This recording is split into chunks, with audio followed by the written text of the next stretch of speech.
My name is Libby Bailey. I'm an assistant principal in Grand County in Moab. I think this has been a really phenomenal experience as an educator and an administrator at an elementary school.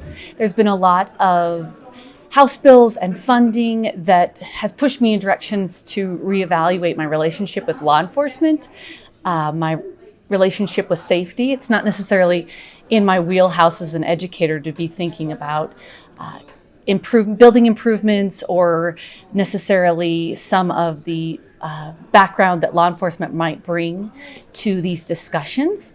And frankly, when I showed up, I didn't really know that there was going to be so much law enforcement at the conference.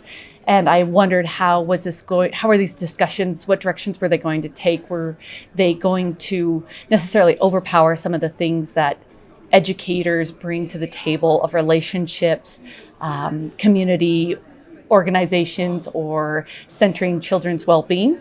And I was so pleasantly surprised that law enforcement and educators were able to really overlap and have some really critical discussions about how we work together. And I didn't think that one area of expertise or one lens or perspective in both of our professions overpowered each other. I think they really complemented each other, and both of us can learn from one another and build better outcomes, safety, educational, holistic outcomes for students when we're both working together. And so with all of the trajectory we're taking in the state of Utah, I was really, like I said, it was a pleasant surprise to have just a space where we're both working together.